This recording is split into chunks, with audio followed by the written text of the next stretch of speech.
In the early 19th century, as the world teetered on the brink of chaos, one family's financial prowess held the key to global stability.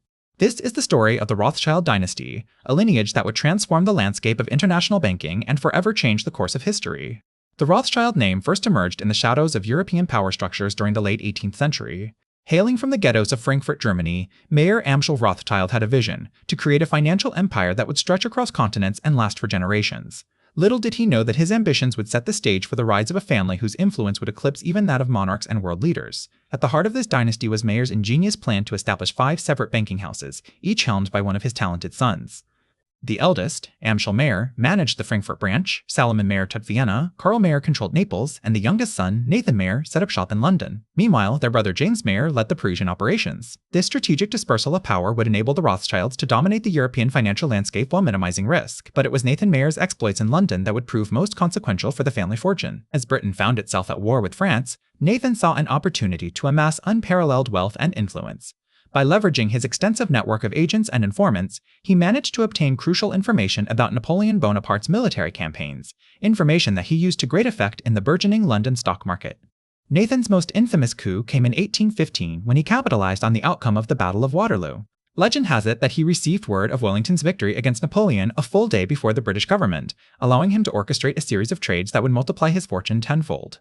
It was this stroke of financial genius that cemented the Rothschild name as a force to be reckoned with, one whose influence extended far beyond the confines of the banking world. As we delve deeper into the story of the Rothschild family and their battlefield fortune, we'll uncover a tangled web of intrigue, deception, and ambition that spans centuries. And in doing so, we'll reveal the complex and often controversial legacy of one of history's most powerful financial dynasties. The Battle of Waterloo, fought on June 18, 1815, was a turning point in European history.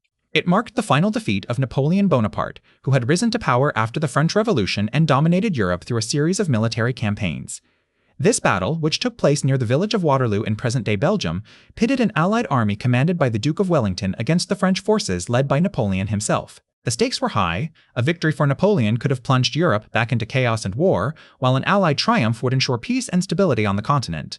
As the armies clashed, an estimated 170,000 soldiers fought in what would become one of the bloodiest battles of the 19th century. When the smoke cleared, some 40,000 men lay dead or wounded on the field. Napoleon's forces had been decisively defeated, and he was exiled to the remote island of St. Helena, where he died in 1821. The Battle of Waterloo has long been a subject of fascination for historians and military strategists alike, but its significance extends far beyond the battlefield.